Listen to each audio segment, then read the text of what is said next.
मैंने यूं सोचा तो नहीं था कि एक दिन सवेरा कुछ इस तरह होगा।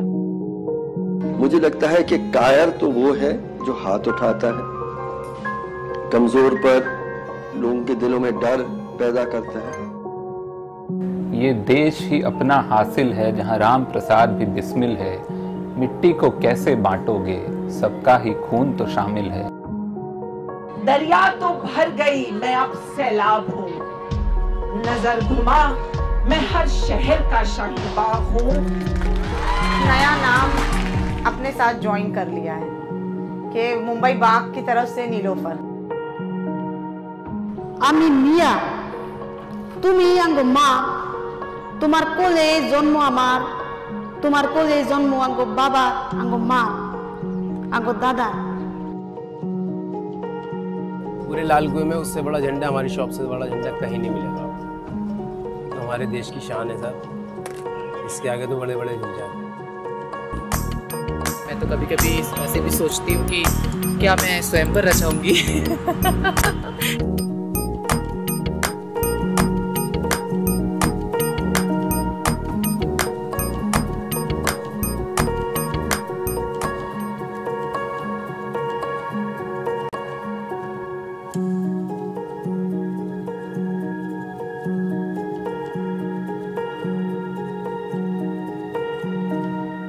Hello and welcome everyone. Good morning, afternoon or evening, depending on where you are. And welcome to the second day of our Reimagining Citizenship online film festival. And I'm thrilled that so many of you are able to join us today, Saturday, and the eve of our Independence Day. I am Indrajit Roy, Senior Lecturer in Global Development Politics at the University of York, and I'm privileged to be convening the Reimagining Citizenship Research Consortium, which aims to chronicle the emergent contentions over citizenship in India in the wake of the controversial Citizenship Amendment Act enacted in December 2019. This research draws on arts and humanities work and is the collaboration with public intellectuals, filmmakers, academics, activists, and poets. It is supported by the Arts and Humanities Research Council of the UK. Our co-investigators in this consortium include Harsh Mandar at the Center for Equity Studies, Natasha Badwar at Aman Biradri, Mujibur Rahman at Jamia Millia Islamia, K. Ravi Raman of the Kerala State Planning Board, Mohsin Alam Bhatt of the Jindal School of Government, Buddhadev Haldar, who's with me at the University of York, and Abdul Kalam Azad, an Assam-based poet and a doctoral student at the Vrije University in Amsterdam, as well as a team of postdoctoral researchers who use digital ethnographies, emotional testimonies, and transformative storytelling as methods. In this session of our festival, we will be watching a selection of short films that reflect on the crisis of citizenship in Assam. We are joined by academics, political activists, and poets. So not often that you see these three groups of people together, I think. Together, we hope with you to reflect on what citizenship means to people in Assam, in India, and indeed the world, especially in the light of the ongoing controversies over citizenship in that region. The first film we present is titled I Am Mia, which offers a glimpse into how protest poetry is used to reclaim identities. This film will be followed by a conversation between one of the poets and researchers on our consortium, Abdul Kalam Azad, with Professor Yasmin Saikia, who's professor of history at the University of North Carolina, and Suraj Gogoi, a doctoral student at the National University of Singapore. But first, let's watch the film, I Am Mia. That land is mine, I am not of that land. The land that makes my father an alien, that kills my brother with bullets, my sister with gang rape. The land where my mother stokes in her heart live burning coals. that land is mine, I am not of that land. The term Mia is generally used to mean gentleman in Urdu. In the Indian state of Assam, however, it is commonly used as a racial slur to accuse Muslims of being Bangladeshi or an illegal immigrant in India. Write down, I am a Mia. My serial number in the NRC is 20,543. Mia poetry is a reclaiming of one's own identity. It is protest poetry that rebels against subjugation, that asserts and empowers the self. I have 2 children. Another is coming next summer. Will you hate him as you hate me? Mia poetry seeks answers to questions of belonging and citizenship. It echoes the anxiety of a community threatened by exclusion from the NRC, the National Register of Citizens. In August 2019, nearly 1.9 million people were excluded from the final NRC list in Assam. 1 year later, those excluded are yet to receive formal rejection notices. The Citizenship Amendment Act, or the CAA, passed in December 2019, makes an alarming distinction on religious grounds for refugees who can apply for Indian citizenship. According to the CAA, Hindu, Sikh, Buddhist, Jain, Parsi, and Christian refugees from neighboring countries can apply for citizenship. All except Muslims. Write down, I am a Mia, a citizen of a democratic, secular republic without any rights. My mother is a devoter, though her parents are Indian. The anxious scramble for documents to prove citizenship has cost many lives in Assam. Many who lose all their belongings in the annual riverine floods cling to just one possession, their documents. Right, I am a Mia of the Brahmaputra.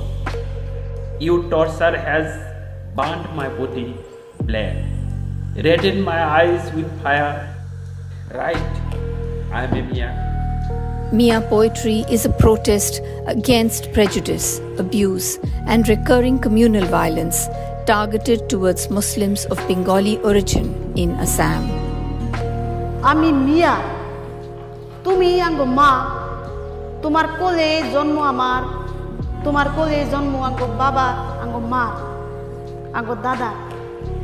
Ma, tao tumi ko, ami tumar apon na, ami tumar keu na. মা আমারে তুমি ঘৃণা করো কারণ আমার পরিচয় তোমার কোলে জন্ম নেওয়া আমি সেই অভিশপ্ত মিয়া মা তুমি আমারে বিশ্বাস করো না কারণ আমার মুখে দিগলা দাড়ি পিন্ধনে লুঙ্গি মা আমি তোমার কাছে আমার পরিচয় দিতে ব্যাকুল হয়ে যাই তাও হাজার কষ্ট লাঞ্ছনা বাঞ্ছনা সহ্য কইরাও কই মা আমি তোমারই ভালো পাই In 1983, more than 2,000 Muslims of Bengali origin were hacked to death within 6 hours in the Nelly massacre in Assam. In response to the massacre, Khabir Ahmed wrote the poem, I am a settler, a hated Mia. আর কতদিন এইভাবে চাইপা চুইপা থাকুন এইটাও ঘর দেশ বিলা আর কতদিন বোবা হইয়া থাকতো চাইপা চুইপা থাকলে যদি শান্তি পাইতাম বোবা হইয়া থাকলেই যদি মুক্তি পাইতাম তাহলে তো আমি তাই করতাম আর কত চোখের পানি ফেলাইলে আমি মানুষ হওয়ার যোগ্যতা পাব আর কত বুকের রক্ত ঝরাইলে আমার ভাগ্যে জুটব অধিকার In the community of Muslims of Bengali origin in Assam, there is a constant threat of being labelled a D-voter or a doubtful voter, thereby losing one's rights to entitlements and afraid of being thrown into detention camps without hope of justice. Amago man name D-vote. Belada dehi dubtase, nal akash, kala hoitase. আমি যাওন না গো মেলা দূর সামনে শুধু আন্ধার আর আন্ধার বাবা আড়ে গেছে মা পড়ে গেছে, কেসের হাজিরা আছে, আমিও বাড়ি থেকে মেলা দূর।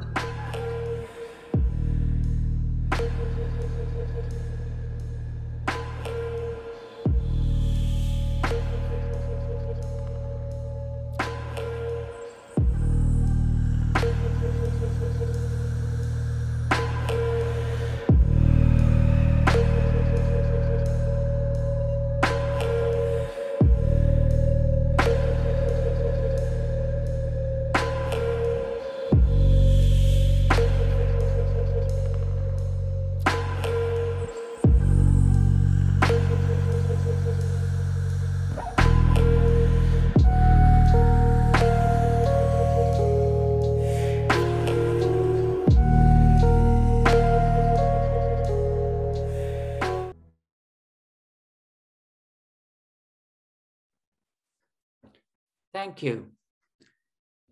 Powerful words there. It's really a matter of honor that we have with us three very, very eminent experts to talk a bit about the film as well as the broader political, historic and social sort of circumstances within which they're embedded. Abdul, one of the poets featured in the film, is also co-investigator with us on the Reimagining Citizenship Research Consortium, is here with us. The consortium, as I mentioned, aims to chronicle the emergent contentions over citizenship in India in the wake of the controversial Citizenship Amendment Act of December 2019. Abdul is here with us to talk a bit more about the film and his experience as a poet, as well as someone who put it all together, or helped put it all together. Joining him in conversation is Professor Yasmin Saikia, who is the Hart Nikakos Chair in Peace Studies at the Center for the Study of Religion and Conflict, and Professor of History in the School of Historical, Philosophical, and Religious Studies at the University of Arizona. She has several publications to her credit, including the 2004 book, Fragmented Memories, Struggling to be Thai Ahom in India. The book was reprinted as Assam and India, Fragmented Memories, Cultural Identity, and the Thai Ahom Struggle. Welcome, Professor Saikia. We also have with us Suraj Gogoi, a doctoral student of sociology at the National University of Singapore. Suraj writes on 20th century social and political thought in northeastern India and is interested in water, ideology, citizenship, and the state. Welcome, Suraj. Suraj will lead the conversation with Yasmin and Abdul, and this conversation will last approximately half an hour, I think. So over to you, Suraj, your master of ceremonies for the next half an hour. Thank you, Indrajit, and thank you again for making me a part of this. And good evening to everyone from Singapore. I'm indeed very honored to be sharing the panel with Professor Saikia, whose scholarship, of course, has influenced my thinking and my writing during my PhD and in general, and of course, Abdul, the poet, and from whom I've learned so much over the past 2 years in my own way of thinking about the citizenship and NRC process in Assam. Let me just begin, today's discussion with a kind of a disclaimer, and which is I think very fundamental that I note. I want to state that what I will say today is just a presentation of my views on Mia poetry, and not its representation or a claim to understand the intensities and politics of Mia poetry fully. My ethical commitments and empirical gaps of experience that is being and becoming a minority in Assam does not allow me to represent anything. I can only present something here. In Assamese nationalism's descent into darkness in contemporary Assam, Mia poetry has been an important witness, but not the only one. Today, we are gathered to discuss Mia poetry. This short film that we saw gives a very comprehensive and painful portrait of this beautiful genre of resistance poetry and paints the social background in which such literary expressions emerged. When Abdul writes, "This land is not mine, but I'm not of that land," it talks about one's loss of ground below his feet and a roof above, a job, a family, and most importantly, the erosion of rights to belong and live with dignity.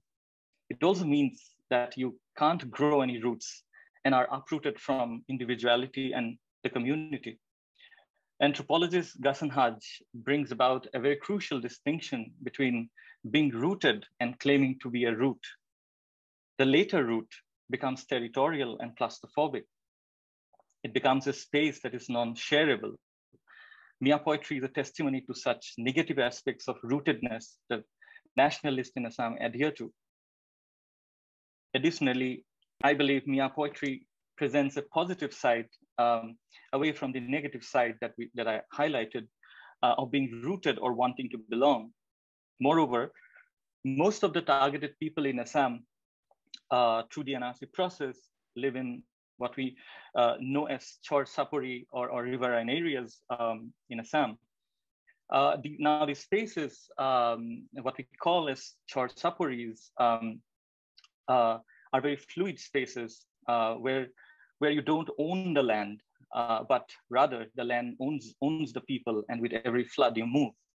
It is a kind of dwelling that is different from other land people relation we know of. They are fluid, not fixed. It is a different kind of root that does not desire to create fixed or colonial spaces. I have read Rihanna, the set of different poetries that was shown in the film, and most particularly, the poetry where she calls to her mother as one longing or desire to be rooted and identified and be joined with lines to mother and motherland. Hearing her voice suddenly reminded me of Nancy Shaffer Hughes's gripping quote where she talks about death without whipping and her subjects. Her subjects were mothers who had to choose which child to keep alive because they could not feed everyone, a tragedy without boundaries.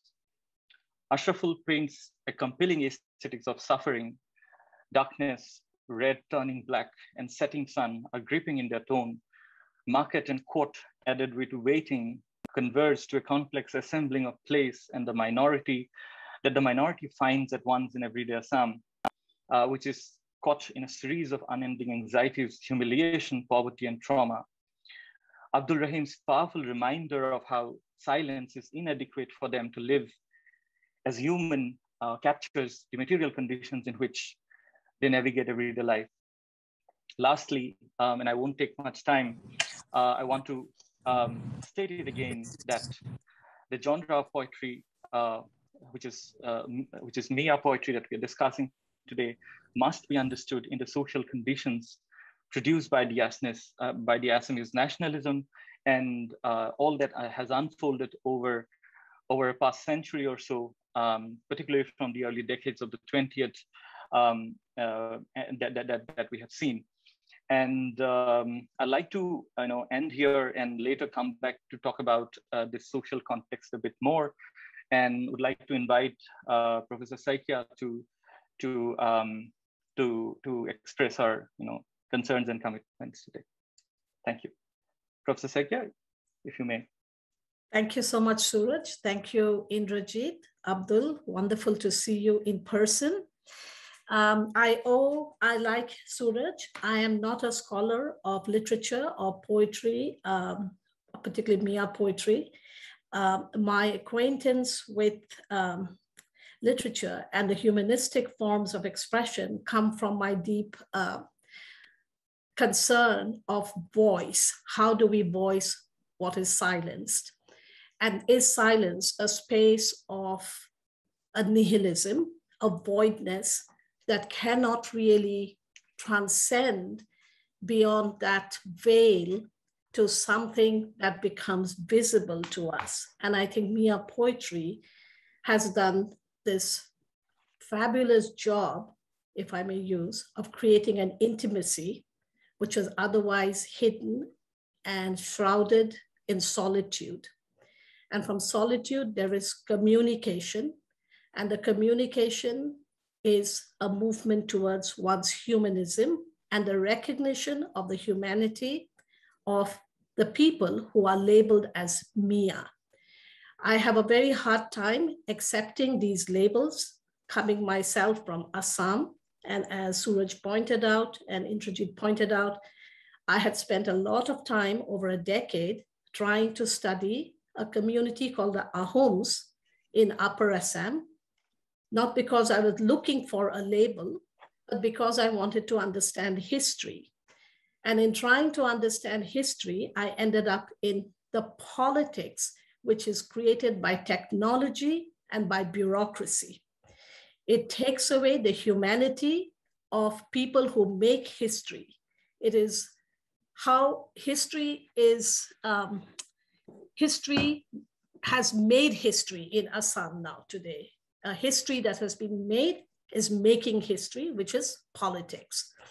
So I am concerned about this issue of silencing people and the reluctance of the people in Assam, given that I am, as you can see, a Saikia, which is from Upper Assam with a very long history of this Muslim family who had been in Assam from 1604. It's a recorded history. It is not a history that is just in my family. It's a recorded history. And I speak as an Assamese Muslim from Upper Assam whose ancestors had contributed a great deal to Assam all the way to the 1857 revolt, that how can people remain silent and be fearful to talk about the rights of another group of people in Assam who have lived perhaps a little shorter time than I have or my ancestors have, but have lived a very long time in the history of the place, to deny them a voice and consider that when they voice something of their solitude, of their lack of entitlement to be a human, I'm not even talking of a citizen, I'm talking of being human, that the denying them the right to voice their humanity is, to me, an incredible inhuman injustice. And that injustice must be spoken about and not pushed away in fear, as many have done because of all these warrants of arrest and the methods of silencing by the techno-bureaucracy today. And I think this is not simply a forum to express eruditeness or scholarship. It is a forum for us to convene together as a human community who listens to one another and not simply listen, but hear what the other is saying. And in that form of listening and hearing, transform ourselves into becoming partners in this journey together, which is the human journey to make history as human history, the people's history of Assam. And that's why I'm here, not as any expert of anything that I know about Mia poetry. Abdul, Shalim, Hafiz Ahmed, Rehana, Ashraful are the authors of this story. They are the voice, and I want to listen to them. And I'll come back to the politics of identity and issues like that later on. I would like to conclude this first part with only one thing. In 1941, Syed Abdul Malik wrote a poem called I Am Ohomia. And that poem was highly celebrated by his contemporaries. In 2020, that became a contentious poem, and it became a poem of a Mughal, a jihadi, an outsider. In 2016, Hafiz Ahmed wrote, write down I am Mia, but our generation is so intolerant that it cannot hear what the contemporaries are saying. 80 years ago, perhaps Assam was a different place. So it's not a nostalgia, it's a reminder that history is only moving backwards rather than forward, because this poem that you have made in the movie is a documentary, is a poem, is a narrative of hopelessness. We have entered a stage of hopelessness in history. How do we revive our hope? That is what it is all about. Thank you. Thank you so much, Professor. I would now like to invite Abdul to share with us his thoughts today. Abdul. Thank you, Suraj. Thank you, Indrajit. And thank you, Yasmin, by the I'll start from your last sentence that this hopelessness is what actually forced us to write these poems. Along with this hopelessness, what I, as an activist researcher, as a poet, as a campaigner of this Mia poetry movement, what I see is that there's a strong point of epistemic violence in this hopelessness. It's not just hopelessness, it's a strong sense of epistemic violence. The Mia people, they are not allowed to speak. What you, Yasmin, by the way, you talk about the silencing. And whenever we try to speak about our concerns, especially during this citizenship contestation drives, this is something where every one of us, our community, was affected, still affected. And when we tried to tell our stories, we were not given space. We were not believed. The epistemic violence we have experienced in many layers. And then it was something like that. There's a blockade. There's no option left but to speak, and we had to speak in our own terms, and that was something which with Hafiz Ahmed's poem "Write Down I'm a Mia." I remember when Hafiz Ahmed wrote this poem, it went viral on social media, on Facebook.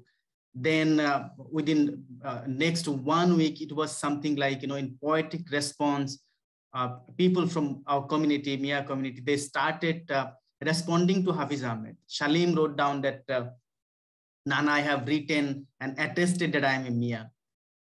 Aman Wadud, he's a lawyer, he's not a poet. He wrote that how this Mia identity is weaponized against us. And many of us, Rehana, I remember I wrote wrote a commentary where Rehana said that we should identify ourselves as Mia. And that is how this reclamation of identity through Mia poetry, it started. And what I see is that for the last 100 years, how this identity, Mia identity, is being weaponized against us, is used as a tool of violence to harass us, to oppress us. That is something we actually reclaimed and used as our pride.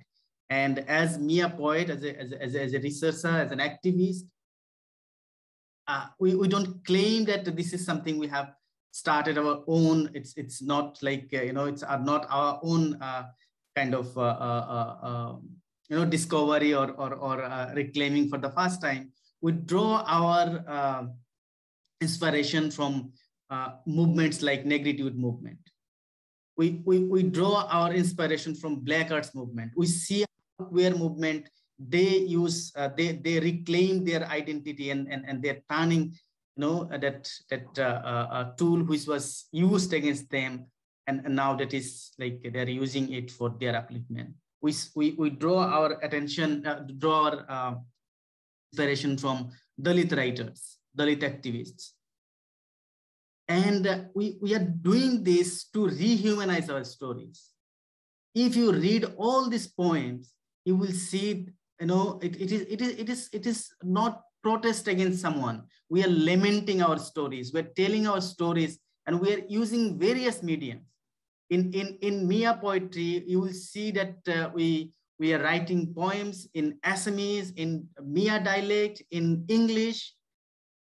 We have poets, those who are illiterate, they don't know how to write, but they're writing poetry, and this poetry are being celebrated. They are being, recited in public meetings. So what this Mia poetry has done, at least for us, is that it has given us a voice. It has given us an opportunity to bypass the existing knowledge production system. That is what it has done. In many cases, we were misread. We were we were, blamed as someone who is spreading hatred against Assamese community. We were labeled as anti-Assamese. But if you read Mia poems, like the Rehana was reciting, how deep is our love for our land, for our people, for our motherland? How you can question this? And when we try to analyze this, we see that,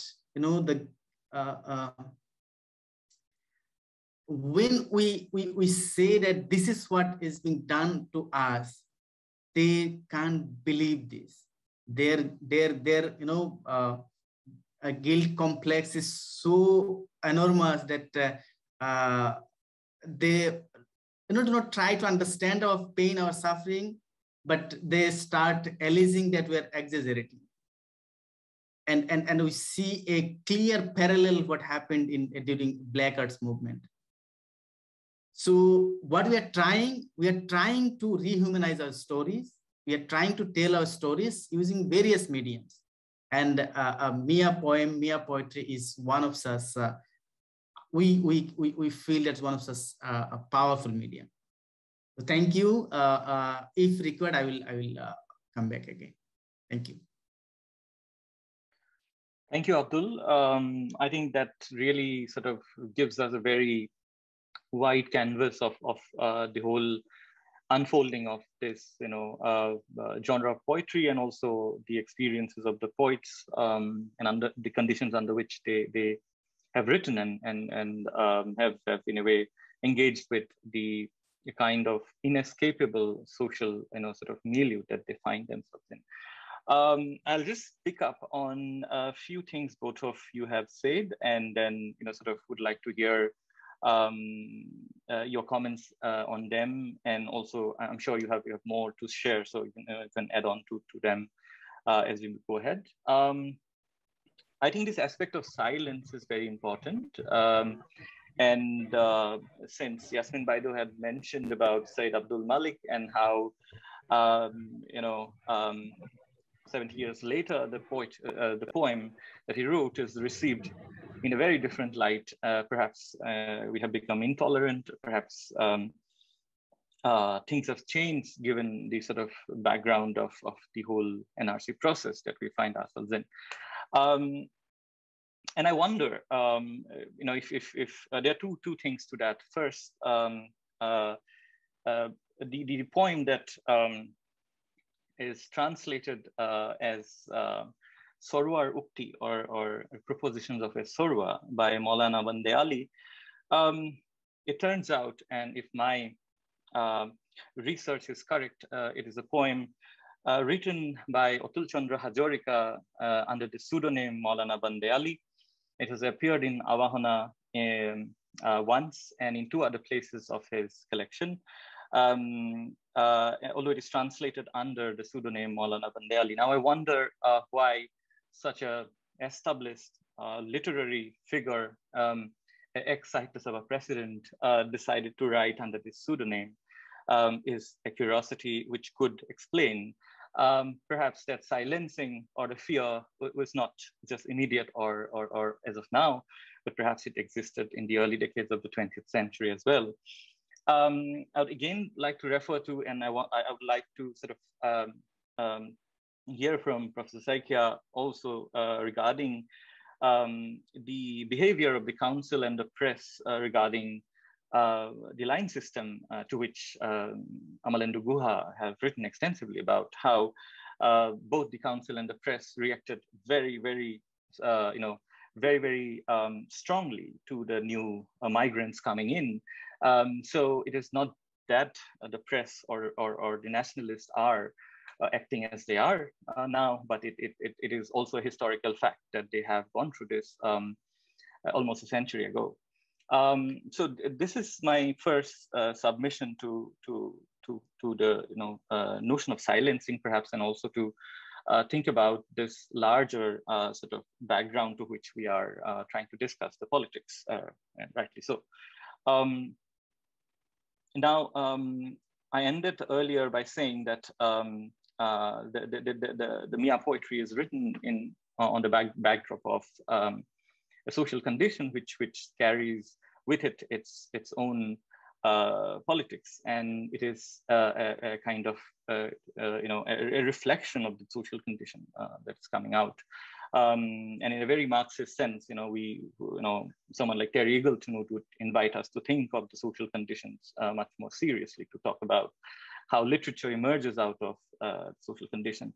And I think that is something which should always be our focus when we talk about this. And also, like I pointed out earlier again, that this is not the only kind of protest poetry that we have seen in Assam. We can talk about, poets like Samir Tati, who have written some excellent sort of prose and poetry condemning the condition of the Adivasis in Assam, or Boroland violence, or the bombing in Dhemaji, and so on. So these do express the kind of the dominance and hegemony of or rather the dominating sort of tendencies of the majority community in Assam, and that is the context we should keep in mind while we talk about Mia poetry. I think I'll just end here and again invite Professor Saikia to continue with her thoughts. Thank you. Thank you, Suraj, and thank you, Abdul, for some very profound thoughts about why you write and what writing means, what you're trying to convey. What Suraj brought up is a historical question that is also connected to the now, right? So it's not a dead history, it's history of the present. So connected to that, when he talked about a line system, and I'll come to that, and the role of the press and the role of other kinds of political groups in Assam in the early 20th century, who were not all tolerant or nor intolerant. We cannot use binaries. There were certainly, very exigent conditions and very selfish political interests that drove certain issues. But at the bottom of all of it, it doesn't matter. In 1920, when the line system was brought into place, soon after immigration increased, before that, there was a lot of immigration to Assam that was done by the colonial interest groups for the tea estates. And they had brought people from all over what today is India.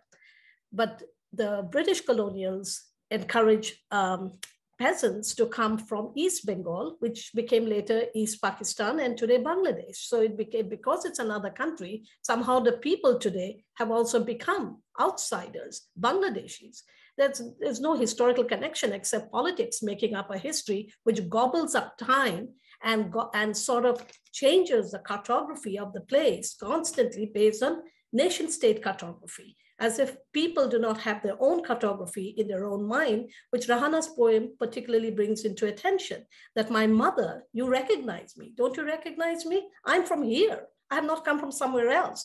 The line system was a way of sort of demarcating. Of course, we know that. And all of these people that you talk about, press and politicians, were all involved. And today, the same line system, 100 years later, has come back in 2020. The line system of 1920 is being used against to demarcate and divide, not just now people who are so-called coming from outside, they're insiders who are divided into multiple groups. And this is for reasons that we have to all try to question. The question that I think begs this question that when do people stop being outsiders? How is it that insiders become outsiders? And when do you stop being an outsider? You are in Singapore, Suraj, I'm in the US. I have settled for the last 32 years in the United States. Do I become an insider or an outsider? When do you shift your history? When do you reverse history and make it into something else? And I think that's a question that Assamese people in Assam have to ask. How long does it take to become an insider? So the line system is just a ploy. It's a tool that is used over and over again to remind something that is 100 years old, that course of history had changed, and yet you want to be stuck in 1920 when you are in 2020. It makes no sense to me. But going back to something that Abdul mentioned very clearly about Rehana's poetry, it made me ask the question, you are seeking that connection. The Mia so-called people that we call today Mia, I would prefer to call them Ohomia. Ohom and Mia are connected, as one actually, a small fish vendor told me last year when I was in Assam, and I said, how do you feel about this, that you are called a Mia? He said, no, Ohom and Mia are connected. It is Ohom, Mia for him, right? It's a beautiful way of saying we are connected together. We can never be separate. So I'm not asking the question of a division, and I would not. And today I know that there's a lot of division among the Muslims that is happening in Assam. Groups, certainly like people like me, have become something called Khilonjia. My grandfather would have never even heard this term called Khilonjia. They were called Normati Saikia, New Land Hoikia.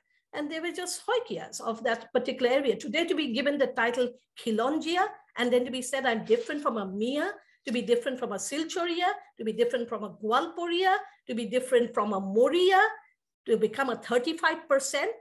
What happens to my humanity? What happens to humanity of all these people? Who do you label? So it comes back to the question that Rehana has raised. I recognize you as my mother. Assam, you are my mother. Why are you humiliating me by discarding me as your child? Yet I love you. What is this love? This love that will continue to grow in me because I consider myself a human being. And I'm talking here, not I as me, but I as a community that you're discarding. I continue to love you because I'm from here. And that love will keep me going forward, even in this despair and hopelessness, to a place of hope. And I hope we can walk together towards this. We don't need Omalendo Guha, we don't need historians like me. All we need is to recognize the humanity of the other so that we can humanize ourselves, the people who are somehow sold to this idea or benefiting from this idea of division. Oh, thank you so much. And I think that is the spirit we should all move ahead, and I hope more people would take to that. With that, finally, I'd like to invite Abdul again for his final comments. Abdul. Thank you, Suraj. How much time do I have? 5 minutes. 5 minutes. Yes. Sorry. Okay. I'll try. So, with your question on line system and Yasmin by this response, I was thinking about a very thought-provoking kind of a graph. I will try to share with you. Is that when our community was brought from present-day Bangladesh, if you see how our forefathers were trying to integrate and assimilate with local community, local Assamese community, we'll see our community leaders started Assamese medium schools. They started, learning and imbibing Assamese culture, Assamese language. And you also see that, in another line, in another graph, we see that local Assamese writers, activists, they were in fact, encouraging this population transfer. They were welcoming the Muslim peasants. But as time passed, starting from line system, we see that these two lines, two graphs, one is my forefathers, they are trying to assimilate, trying to integrate with Assamese community. They're trying to be with peace. This graph is going higher and higher. We are accepting, our forefathers accepted Assamese language as mother tongue. They started, propagating Assamese language and culture and literature among the community. So this graph is going higher and higher. But at the same time, we see that this graph of violence, of segregation, of othering is also, it's also surging. We see line system, we see the violence in early 40s in the name of eviction. We see what happened in 1950 this riots in Lower Assam, we see after a few years, 64 to 69, huge number of people, around officially documented around 200,000 people were forced to, they were sent to East Pakistan. And then we see Assam movement. So these were going on. This violence graph is also going on higher and higher. And finally, when we see that during, beginning of this century, when everyone is affected, everyone is targeted, and this target is of your citizenship. And citizenship is something what Hannah Arendt said, it's a right to have rights. It's the mother of all rights. When your citizenship is contested and it's en masse, no one is spared. Earlier, you will see in D voters, some people were affected, around 300,000 people were affected. In case of reference cases, some people were affected. But in case of citizenship, NRC, National Register of Citizens, everyone were affected. And here, people of my community, they were segregated officially with the, in the supervision of the apex court. We were branded as non-original inhabitants, and our credentials should be, verified using stringent methodologies. And that is something what I feel, it is the intersection of these two graphs where member of our community was pushed to such a level that we had to resist and say that, okay, enough is enough. We will have to tell our stories. We will have to rehumanize our stories. And that is where Mia poetry started. Thank you. Thank you, Abdul. I think that's just about time. And thank you to both of you. And I've learned a lot from whatever you placed today. And without further ado, I'll just turn it over to Indrajit to bring it to a close. Thank you so much, both of you, everyone, for attending. Yeah. Thank you. Thank you so much, Abdul, Yasmin, and of course, Suraj, for leading these conversations and helping us stick to time. This is great. I think also a reminder about thinking of questions of power and politics. But of course, as we have been urged, to think about humanity. I think that really is at the forefront, and higher than questions of citizenship, of the specific sorts of divides that are being forced on us. So I think if one were to sort of think about how we might reclaim our humanity, I think these your conversations really help us. For those of you who may have just joined this panel, we are in the session on citizenship crisis in Assam and have just concluded an extremely thought-provoking conversation between Suraj, Yasmin, and Abdul on protest poetry, on citizenship, on humanity. Earlier today, we screened the film I Am Mia, a form of protest poetry which seeks to reclaim Mia identity in Assam. And then, of course, the conversation took us far beyond the specific concerns in that poem. Coming up, we will be screening 4 more films.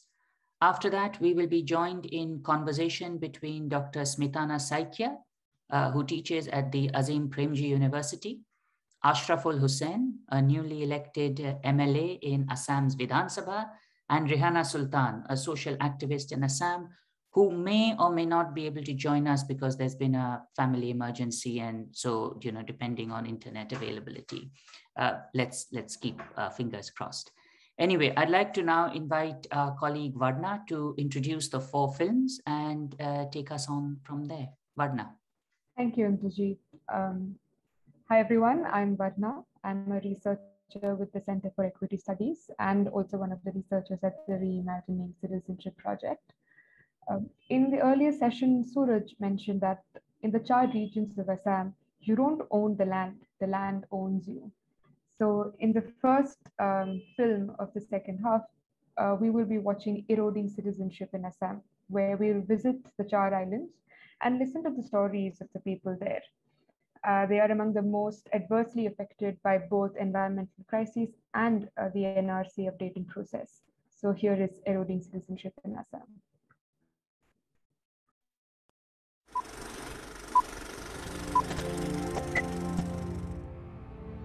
कहाँ से शुरू करो, कहाँ से इसका अंत होगा, मुझे मालूम नहीं।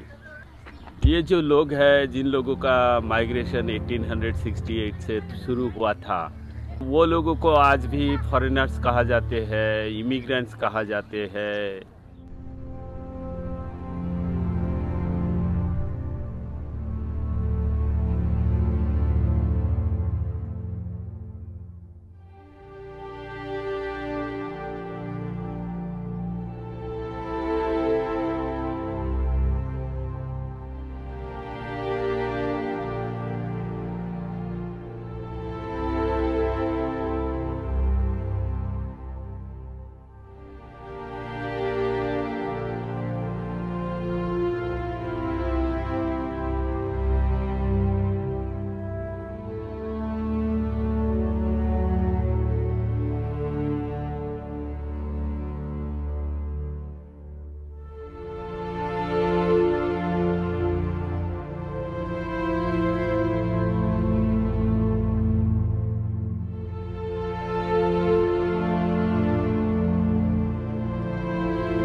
What we did not have?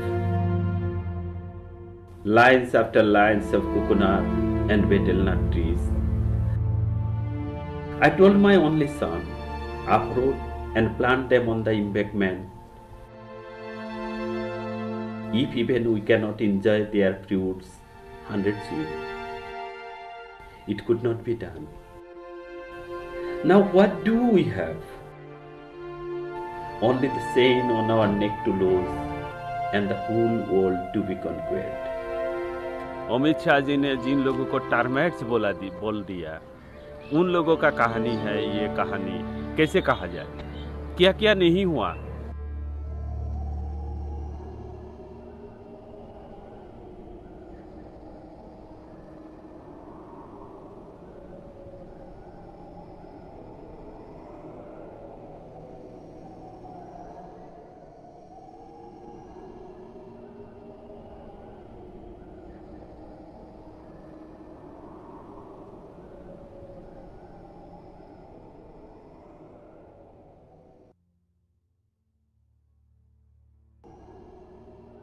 বৃষ্টি আইলে পানি আহে, পানি আইলে মানে 6 মাসানি পানি, তারপর পানি কিছু কমবো কেদা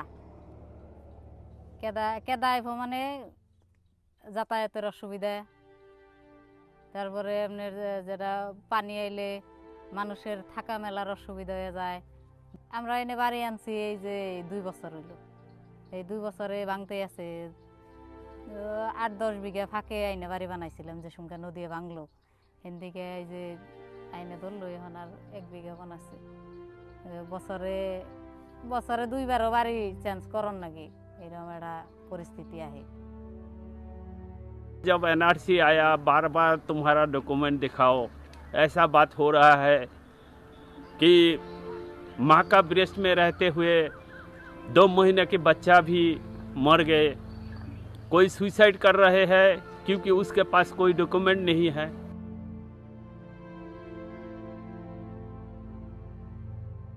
ये रिवर बैंक इरोजन जो होते हैं, रिवर बैंक और इरोजन के बाद कोई 30 लाख पीपुल यहाँ होमलेस हो गया। उन लोगों का कोई ज़मीन नहीं है, तो 10 बार 12 बार जब अपना ड्वेलिंग हाउस शिफ्ट करना पड़ता है, उन लोगों के पास डॉक्यूमेंट कैसे रहे। আসলে তো আমরা লোকাল মানুষ, ওরা ভাবে যে বিদেশি লোক না, বিদেশি না। আমাদের ধরেন 150 বছরের এনআরসি আছে, আমাদের মেডি ফাস্টার না ডকুমেন্ট আছে ঠিক 50 সালে। এরা মানে খালি হয় যে নতুন মানুষ হিসাবে যে বাসা খালি বাছনি করতেছে, আমারও বলে বাছনি করতে।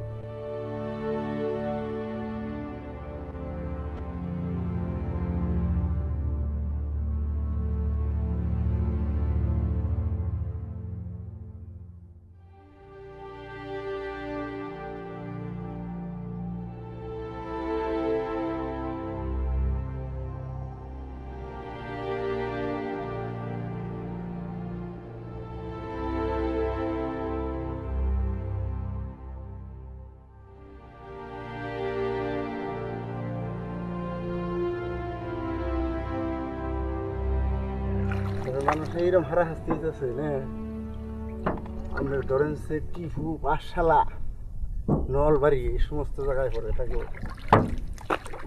হিয়ারিং গরিব মানুষের টেহা পয়সা নেই মাটি জমি দিয়েছে পারলে গাড়ি ভাড়া দিয়ে যান নাকি আরে ও রে পাহাগে হেলা রে নদী তরে আমি বলবো কি সুখের বসতি করলি রে সাহারা সাহারি কেহর বাঙ্গে হে টিনের বাড়ি কেহর বাঙ্গে বাগি বাগি হিসা বন্ধুরা আমার বাংলো পিহিরিতি ওরে পাহাগে হেলা রে নদী তরে আমি কিছুমান মানুষের ঘরে খাইবার নাই কিন্তু এনআরসির জন্য কাগজপাতি নিয়ে তাগো টেহা সুদি করে নিয়ে দৌড় বাড়ান লাগতেছে এই পয়সা গুনে তাগো কেরা দিব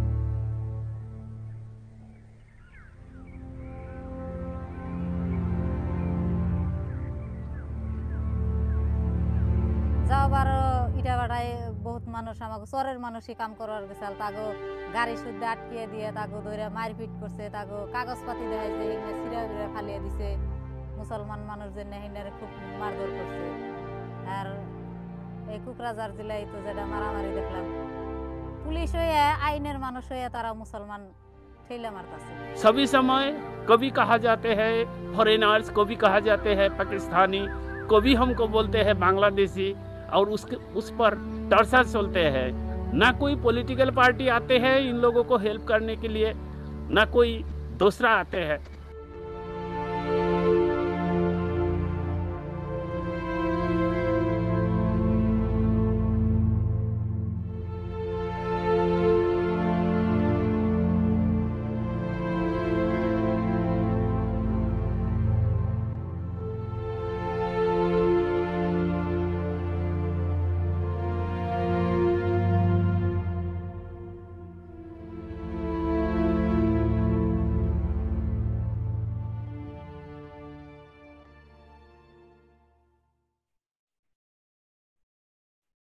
We will now meet Hamidul Islam.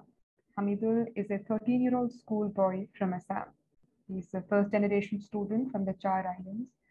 His parents can barely afford his school uniforms, let alone a smartphone for online classes. The midday meals he used to get in school had become a way to ensure that there was enough food for the rest of the family. As he prepares for the impending floods that will wash away his home, Hamidul is very busy these days. Come, let's meet Hamidul.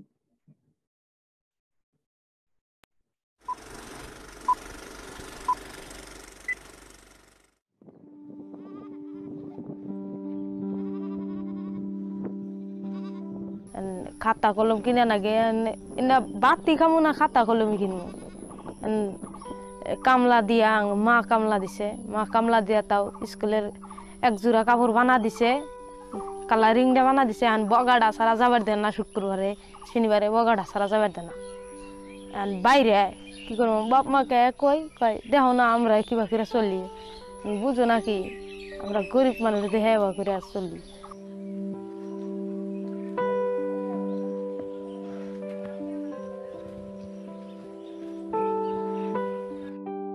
সাররা বলে না এই যে পড়াটা হোয়াটসঅ্যাপে class করে তো এনে কইলো আমরা কইলাম যে আঙ্গ তো বড় মোবাইল টোবাইল নাই কে ছোট মোবাইল কিনে হাই না বড় মোবাইল কিনবো আমরা কে মধ্যে পড়বো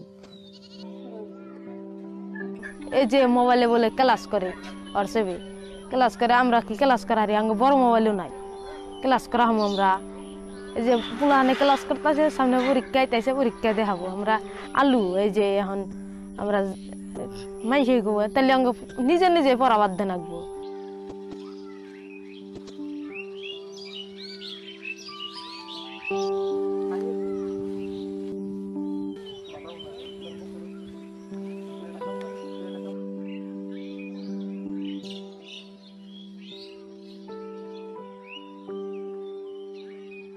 আমরা 5 ভাই বোন আর বাচ্চা আব্বা মা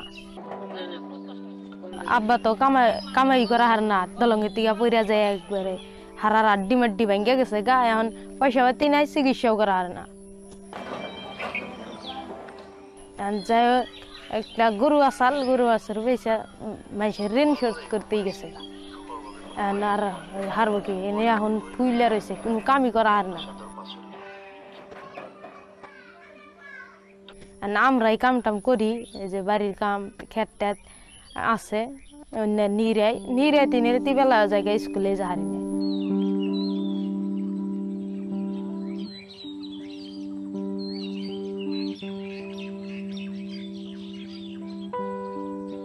দুই দিন কামাই দিছিলাম কামাই দিয়ে 2টা কামলা দিছি আঙ্গ তো নিবারছ না ছোট বলে হান অত কাম টাম কি করাম স্কুলে এই কলগাছি নাও বাড়া তো না গে প্রত্যেক দিন যাওয়া 10 টাকা নাও বাড়া হান কিবা করে দেয়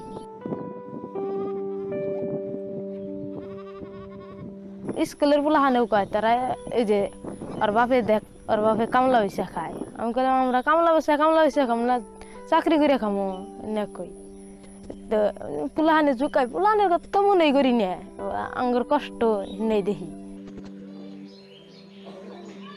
স্কুলে আগে দুপুরে খাইবার দিছে দুপুরে খায়া আর বাড়িতে যদি যাই খাইছি তাও চলছে এখন স্কুলের খাবারও খাই না এখন বাড়িতে ব্যাগটু দেব স্কুলে খালি তাও বাড়ির চালটি বাচ্চা তাও ভাই বাড়িতে খাওয়াছে এখন খাওয়ারি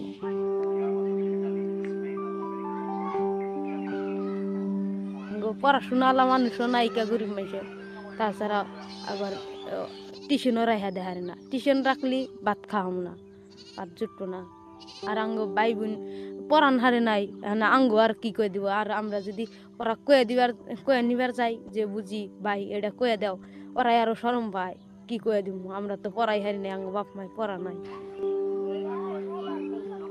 পাশে আমাদের নাও চাও নাই গরু দুড়ে আছে গরু দুড়ে কোনে তুমি এবার তো প্ল্যাটফর্ম আসাল বুড়া টুরা বান্ধা কলা গাছ দিয়া এই কাইসা কাটবার গেছি ওই চরে যাই কাইসা টাইসা গাড়ি এনে করে দিস এবার প্ল্যাটফর্মও নাই এই যে 500 করে টাকা চাইতেছে এনে platform বানবো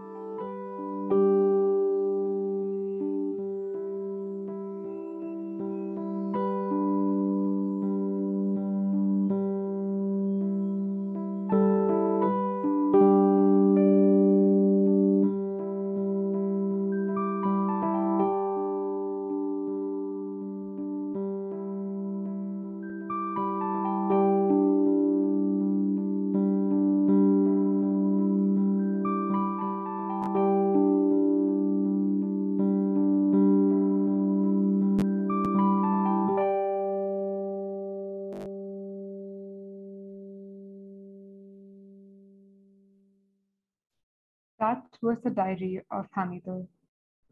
The next film that we're going to watch is We Are Adivasis, Not Tea Garden Tribes. We, Orang, Munda, Santal, and Kariya are Adivasis. We demand our rights. Listen to the powerful voice of Mansukh, Public Secretary of the All Adivasi Students Association of Assam, as he walks us through the lives and history of the Adivasis residing in Assam's tea gardens. Officially recognized as tea garden tribes till date, Assam's tea garden workers are asking for ST status. While ministers and elected officials refuse to listen to their demands, here is Mansukh voicing the demands of the tea garden tribes of Assam.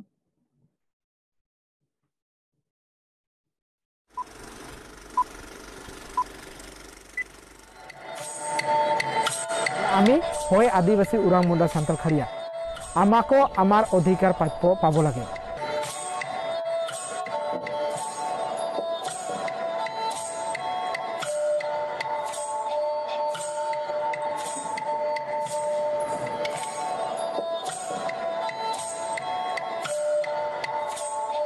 চাহ শ্ৰমিকসকল উৰাং মুণ্ডা সান্তাল খাৰিয়াসকল অৰিজিনালি আদিবাসী বীৰ বিৰছা মুণ্ডা আমাৰ ভগৱান আছিলে বা আমাৰ বীৰ শ্বহীদ আছিলে তেওঁৰে মানে আমি বংশধৰ বা আমাৰ ওৰাং মুণ্ডা সান্তাল খাৰিয়াসকল তেওঁ যদি মুণ্ডা হ'ব পাৰে তেওঁ যদি আমাৰ ট্ৰাইবেল হ'ব পাৰে তেতিয়াহ'লে আমি ট্ৰাইবেল কিয় নহয়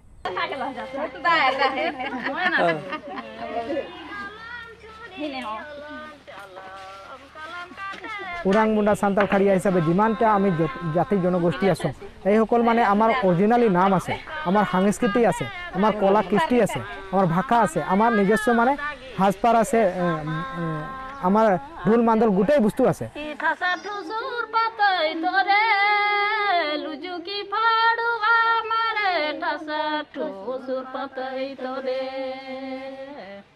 কিয় অসমত আমাক বঞ্চিত কৰি ৰখা হৈ আছে জাল জঙ্গল জমিন সে জড়া হোৱা মানে আদিবাসী আছে তো এই ক্ষেত্ৰত আমাৰ মানুহখিনি যে আজি এই অধিকাৰটো পাইছে হেতুও নহয় আজি আমাক মানে আমাৰ জাগাৰ পৰা আমাক অধিকাৰটো খৰ্গ কৰা হৈ আছে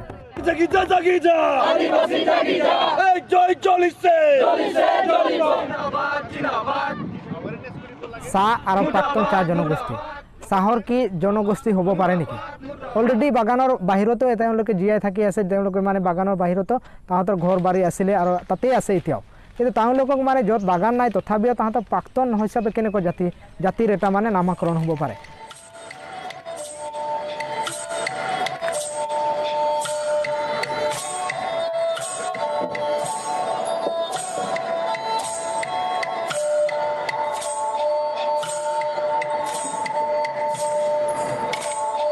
আপুনি বাগানত কোনো ধৰণৰ স্বাধীনতা নাই কোনো ধৰণৰ আপোনাৰ মানে অধিকাৰ নাই আজি ব্ৰিটিছে যেনেকুৱা ধৰণে নিয়ম কানুন বনাইছে যেনেকুৱা ধৰণে ব্যৱস্থা গ্ৰহণ কৰিছিলে ঠিক একে ধৰণে এতিয়া ব্যৱস্থা আছে আমাৰ না ৰাস্তা ঘাট ভাল আছে না আমাৰ খোৱা পানীৰ ভাল আছে না স্বাস্থ্যৰ ভাল আছে যতন না অন্যান্য দিশত কিন্তু টি গাৰ্ডেন এনেকুৱা এটা ইণ্ডাষ্ট্ৰি য'ত নেকি লাখ লাখ কোটি কোটি টাকাৰ মানে এতিয়া ইয়াতে মানে ব্যৱসায় হয় কিন্তু তাৰ মাজত মানে শ্ৰমিকৰ ক্ষেত্ৰত মানে খুব 167 এটা নিম্নতম হাজিৰা হিচাপে তাহাঁতক ৰাখি থোৱা হৈছে তাহাঁতক বঞ্চিত কৰি তাহাঁতক মানে কোনো এটা অধিকাৰ দিয়া নাই কত এনেকুৱা ইণ্ডাষ্ট্ৰি নাই য'ত নেকি 167 টকা হাজিৰা কৰি পুৰে পৰিয়ালখন চাব লাগে বা গোটেই 8 ঘণ্টা কাম কৰিব লাগে এই 8 ঘণ্টাৰ ফলত এজন মহিলা এজন ছোৱালী এটা না বাথৰুম আছে এটা না কিবা সুস্বাস্থ্যৰ কাৰণে তাহাঁতৰ কিবা এটা চিন্তা ধাৰণা আছে আৰু বিভিন্ন বেমাৰৰ মানে উৎপন্ন হৈছে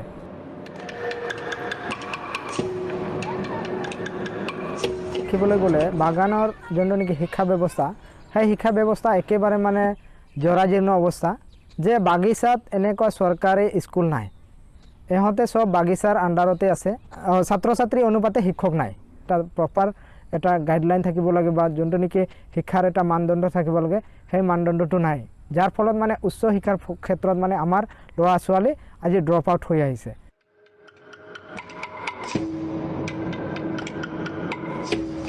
এতিয়া তাহাঁতে কয় যে কোনোবা যে ইয়াতে শিশু শ্ৰমিক পাম নেকি বা কোনোবা ল'ৰাক পাম নেকি আমাৰ ঘৰত থাকি থ'ম আৰু পঢ়া শুনাও কৰাম সেনেকুৱা চকুৰে চাই মানে তাহাঁতে লৈ যোৱা হয় নিজৰ ঘৰখন মুচাৰ কাৰণে নিজৰ ঘৰখনৰ কাম কৰাৰ কাৰণে আৰু যথেষ্ট অত্যাচাৰ কৰা হয়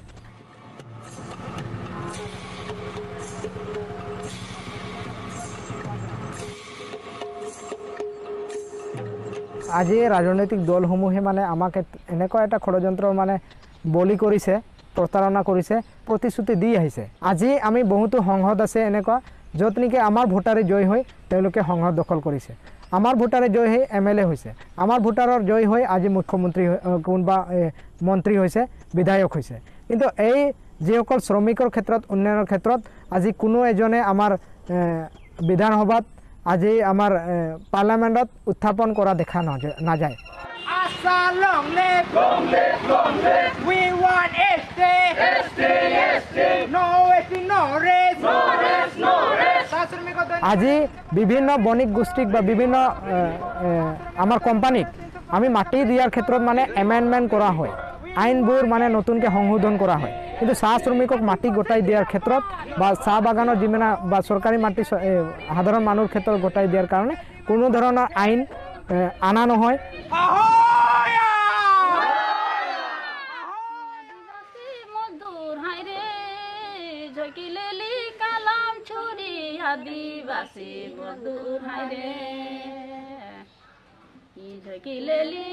আজি আমাক অসমত কোৱা হয় যে আমি অসমৰ অসমীয়াৰ এটা অবিচ্ছেদ্য অংগ কিন্তু এই অংগকে আজি তেওঁলোকে মানে আমাক প্ৰপাৰ নাম দিয়াৰ ক্ষেত্ৰত প্ৰপাৰ উন্নয়নৰ ক্ষেত্ৰত কোনো এজনে নিবিচাৰে এনেকুৱা ধৰণে আমি অনুভৱ কৰোঁ আদিবাসী মজদুর হাইরে জকিলেলি কালাম ছুরি আদিবাসী মজদুর হাইরে জকিলেলি কালাম ছুরি আলাম চালাম কালাম কাটে দাগি কে সামান আলাম চালাম কালাম কাটে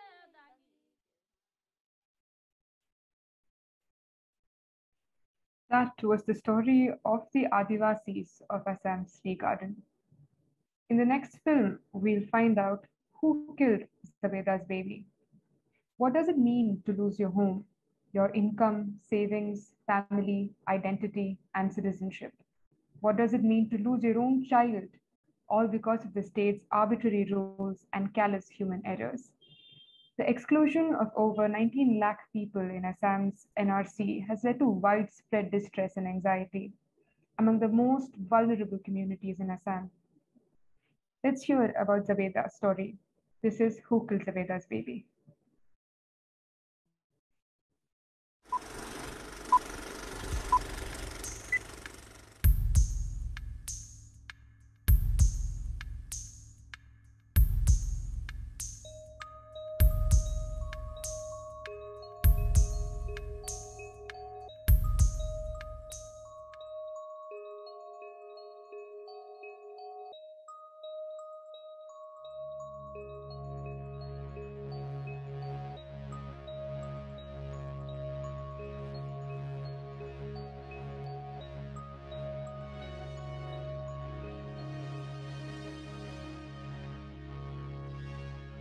দিন থেকে সকালে 6টা বাজে বেরিয়েছি 7টা বাজে যে বুলকাবাড়ি পাতার পাইছি আবার ওন থেকে এই পাড়া চুরি খুঁজি গেছি 50 কিলোমিটার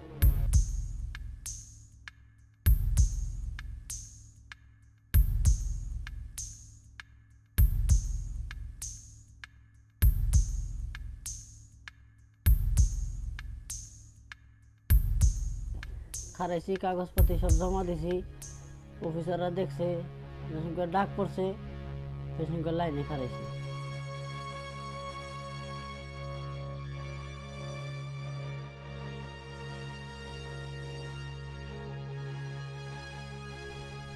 ওর মধ্যে আমার কুলের পোলা আসাল মেনে করে কইছি যে এত রোদের মধ্যে কি করতে চাও যে পোলারে দুধ খাওয়াই দেও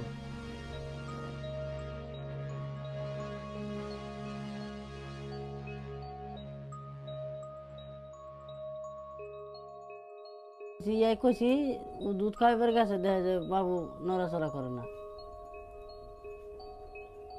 বাবু নড়াচড়া নাকি ও তো সিকির আমি বাইরে দেখি যে ও সিকির পারতে আমি করে আরে সিকির পারে কেউ এখন কই যে বাবু নাকি এরকম রোদের মধ্যে 3 ঘন্টা লাইনে খারাপ মামুলি কথা নেই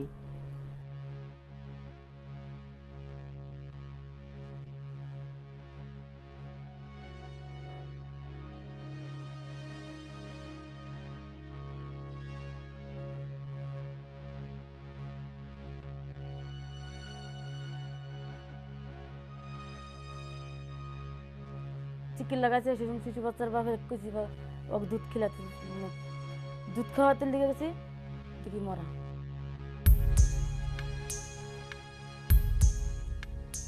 গরমে খুব কান্দাকাটি করছে তারপরে আমরাও পানির আমরাও মরা দশা হয়ে গেছিলাম আমরাও জানি না যে এত টাইম লাগবে আমরা পানি নিয়ে গেতাম কোনো কিচ্ছু নিয়ে গেছিলাম না কোনো দোকান টোকান নাই কোনো বোম্বা টম্বা নাই এই জায়গায় নিয়েছি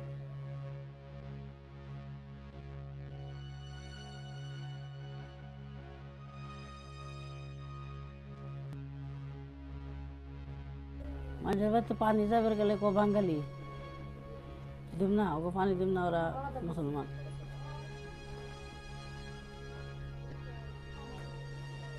কইছি যে তাহলে পানি খাওয়াই দেখি পুরারে পানি দে না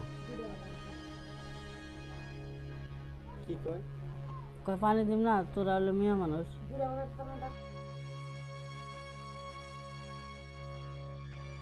সরকারের কি আয়ের এই আমাকে এনে যে হিয়ারিংটাও ইচ্ছে কে আমাকে জানাকে পাঠাদার করছি এরকম দিন আইননি সরকারের আনের কোন না আমি কে আবার শিশু বাচ্চা নেই আমি কে আবার হিয়ারিং এ যাবো আমি আজকে শিশু বাচ্চা আজকে আমি 9 দিন ধরে মায়ের বুক সারা আমি মেলা গরিব মানুষ বুঝছেন না ভাই মেলা গরিব প্লান আমরা কাম দাম করে খাই লখনৌ থেকে মজদুরি টজদুরি করে খাই এই যে এনআরসি হিয়ারিং আছে নোটিশ আছে আর আমরা আয় পড়ছি কাম টাম বাদ দিয়ে টাকা পয়সা যত আসাল সব গাড়িওয়ালা গই দিয়ে দিছি হিয়ারিং আসাম জানি নাকবো আমার এত বড় শিশু বাচ্চা যায় আজকে অনুযায়ী আমি যে হিয়ারিং এ হারাইলাম আনের ওটা ভাবনা করুন মায়ের বুক কেমন লাগে 10 মাস 10 দিন শিশু বাচ্চাকে বুকে পেটে রেখে মানুষ করে 41 দিন মানুষ কয়দিন মানুষ করে তাকে কি আমরা এত ব্যবস্থায় হারা হাসিতে চাপা লাগাই মারা মাইরা নিয়ে যে অন্তনে আমার আওয়া কথা দিবা ই পাবেন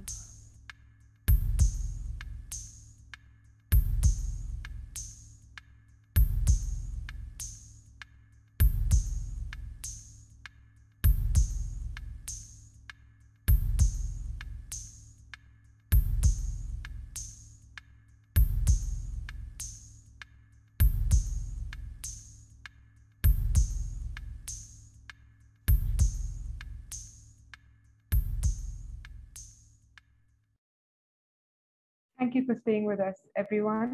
I now hand over to Indrajit to introduce the next panel. Thank you, Varna. These are very sobering perspectives on the eve of our Independence Day. Indeed, as we begin commemorating the 75th anniversary of our independence, I don't think we can neglect the sorts of questions that Mansukh or Zabeda have for us. For those of you joining us now, this is the session on citizenship in Assam as part of the Reimagining Citizenship Film Festival to celebrate our Independence Day. I am Indrajit Roy, Senior Lecturer in Global Development Politics at the University of York, and I am privileged to be convening the Reimagining Citizenship Research Consortium, which aims to chronicle the emergent contentions of citizenship in India.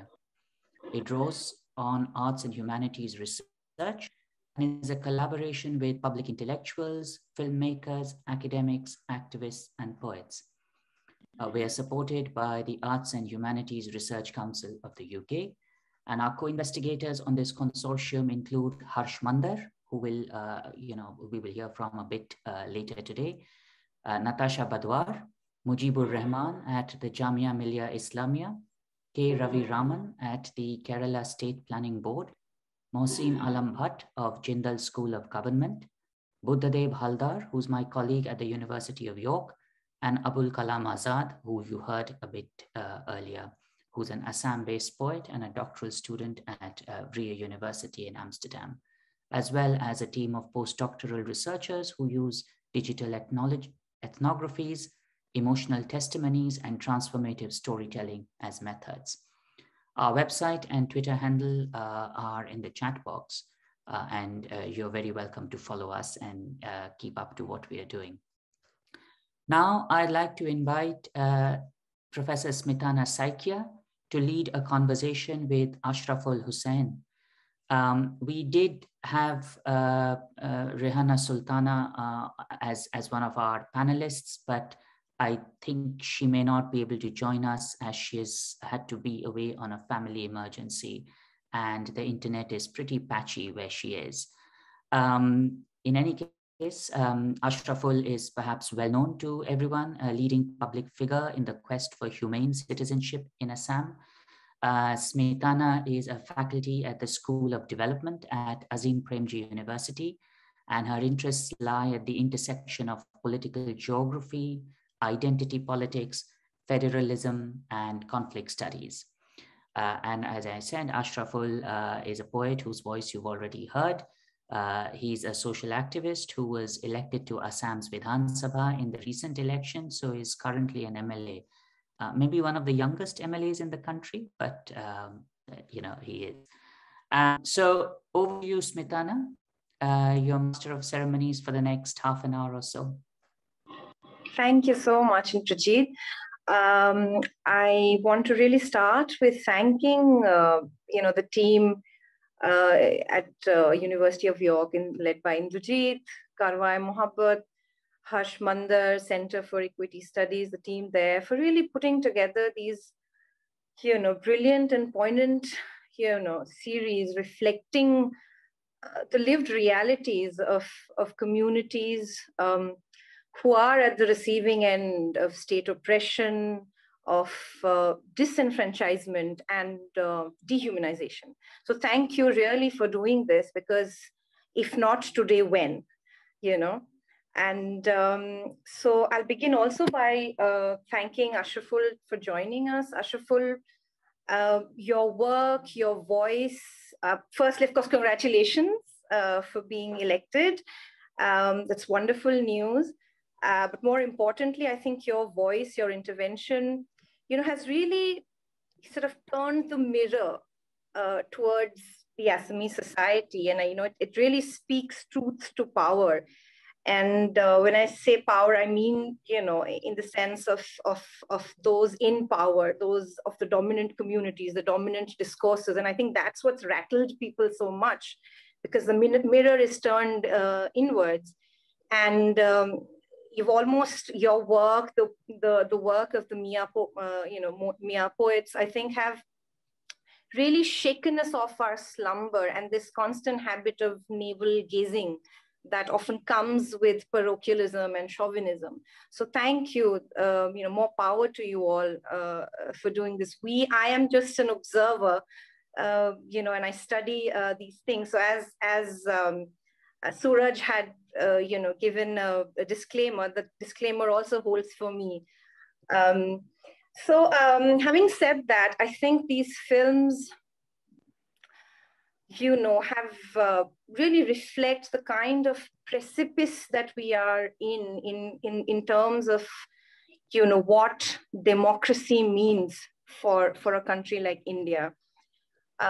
We all know since 2014, the kind of regime change that we have seen, has sort of, that's led to an institutional change, a discourse change in the way that we imagine some of the basic ideas of the Indian Republic. And I think that's been challenged quite massively. And I think we're, these kind of projects really stand up to the challenge. But from these particular films, I think what comes out is the very shrinking, exclusionary definition of who an Indian really is. And this idea is very foundational to the current political dispensation in India, right? And the ideology that anchors the ruling party in the state of Assam as well as the center. This kind of politics, as we know, thrives on, othering and dehumanization of certain communities, particularly the Muslim community. And when you trace back its the ideological leanings of this particular kind of politics, you'll see that it goes back to the historical context of the partition. And when this kind of toxic majoritarian politics combines with what in Assam we have seen over decades now, a kind of a militant, a regional kind of a nationalism, I think it can only, it's only a recipe for more disaster, so to say. And this leads to this kind of combination of a, nationwide majoritarian politics when it's combined with kind of a regional chauvinistic politics. I think it kind of creates these kind of zero-sum games where the so-called indigenous is pitted against the so-called immigrant, And as Professor Yasmin and Suraj and Abul have been talking about, these labels are really, what makes these issues so contentious, because, like Professor Yasmin mentions, who really is an outsider, who is an insider, and what is the criteria by which we decide these issues. interestingly, in the history of India, I think when we began as a republic, these discussions were quite vocal in the Constituent Assembly debates. Because in the shadow of partition, we had an innate communalism that was flowing, even when the rhetoric was very secular when it came to issues of citizenship. But even then, in the way that we imagined citizenship at the beginning of this of the Indian Republic, I think we enshrined a more inclusionary, principle of citizenship. But over time, as we have seen, and this is most manifested through the current sort of amendments to the Citizenship Act, which is that we have actually moved towards a more exclusionary, almost a racialized form of definition of citizenship, right? And NRC, in a way, kind of marries into that idea. In fact, NRC, I guess Ashraful will also talk about it, is really a leaf out of sort of, and this is not a stretch of imagination, it's a leaf out of interwar Germany, where Nuremberg laws really defined who a German citizen could be, and a German citizen could be defined only by a certain race. So when you trace ancestry through the NRC, you're really trying to racialize the idea of citizenship in India, which I think is completely unjust and goes against the very principles on which this republic was founded. So these films really, show us what has become the tribunalization, the bureaucratization of what it means to be a citizen. And as Azad, also mentioned in his bit about how Hannah Arendt talks about that, ultimately citizenship is about the right to have rights.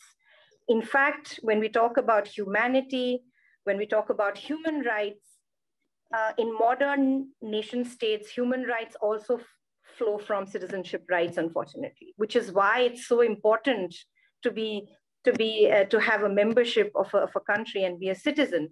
Without citizenship, it's very difficult to have any rights at all. I mean, being a stateless is the worst form of perennial precarity that one can be in. And that is what we have heaped upon, with this NRC exercise with over 19 lakh people that have found their names outside of it. The other thing that came through Hamidul's story, is also the fact that how, marginalized communities face multiple deprivations as a result of this kind of majoritarian toxic politics. People at the margins already face, economic deprivations, social deprivations, but this only gets exacerbated when you also, put the bogey of an outsider, and that adds to the kind of marginalization that certain communities are already facing, and the NRC has only sharpened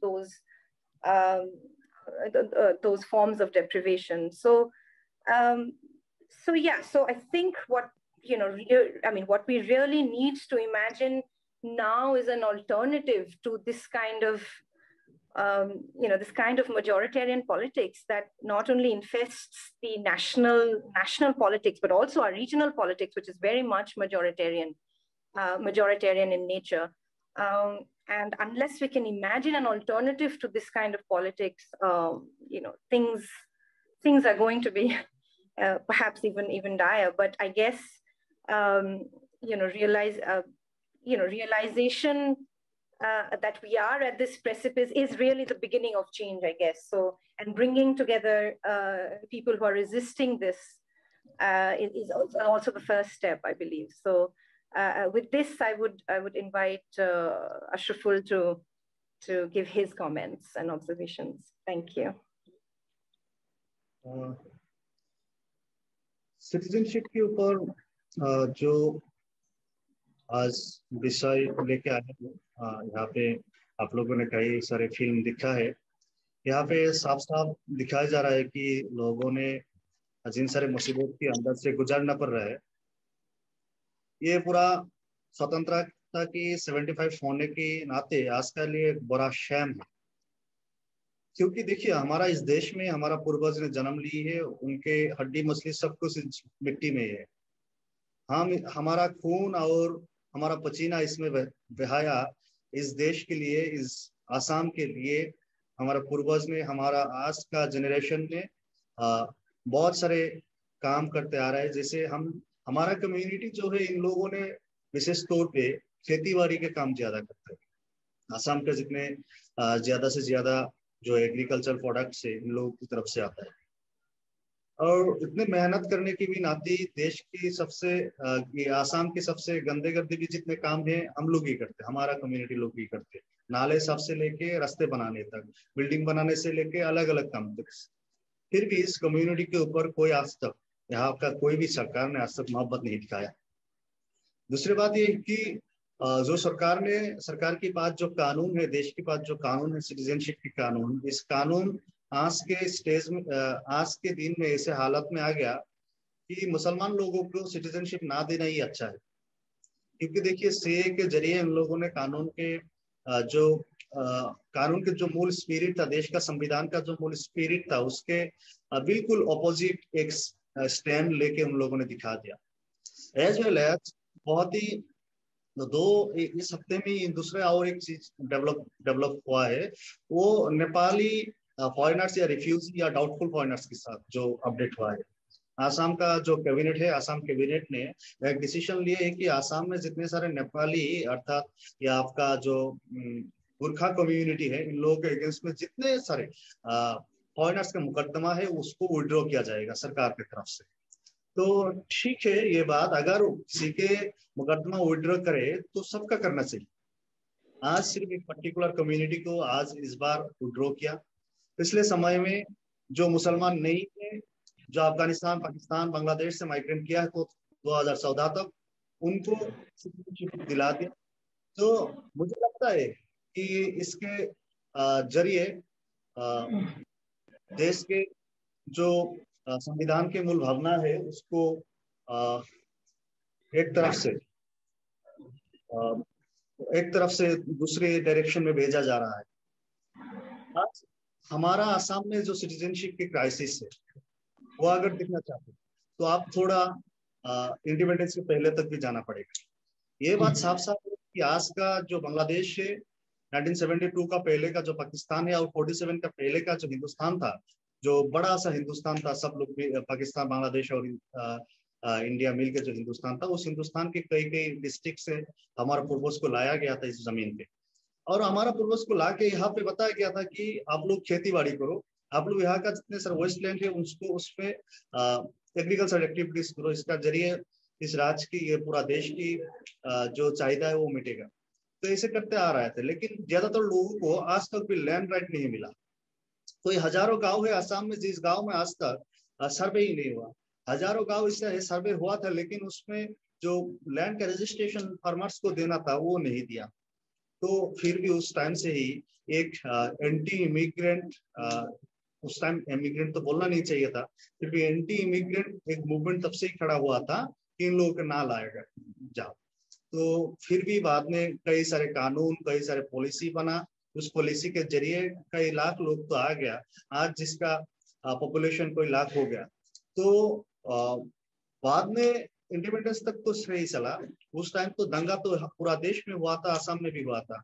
हमारा परिवार से भी हमारा पूर्वज का, हमारा नाना नानी इस देश को छोड़ के एक समय पाकिस्तान में भी चला गया था कुछ दिन के लिए, फिर उन लोग फिर से रिटर्न आ गए जब तो देश को शांति आ गया, देश को शांति आ गया। तीन सारे घटना परिघटना की अंदर से जब तो गुजरने पड़ा, फाइनली जाके 1979 से 1985 तक जो आसाम मूवमेंट चला, उस आसाम मूवमेंट ने कई हजारों लोगों को कातिल किया, दिन में ही पूरा लोगों को कातिल किया। और ये जिसको कातिल किया था उन लोग, वो जो संघर्षकारी है, उन लोगों ने बताया था कि ये विदेशी है। अगर विदेशी था, अगर उन लोग फॉरेनर्स था, बांग्लादेशी था, आज तक तो किसी को उनका जो आज का जनरेशन है उसको अगेंस्ट में तो कोई बांग्लादेशी का मुकदमा नहीं है। ये सिर्फ और सिर्फ डाउट के लिए, सिर्फ और सिर्फ संदेह के ऊपर इन लोगों को इतने अत्याचार, इतने एट्रोसिटी उनके ऊपर नमा के लाया था। तो फिर जब को सरकार आ गया, नया सरकार, असम गण परिषद का जो Assam all Assam student union की तरफ से पार्टी बना, असम गण परिषद ने जो सरकार बनाया, उन लोगों ने लंबे दिन तक कुछ नहीं कर पाया।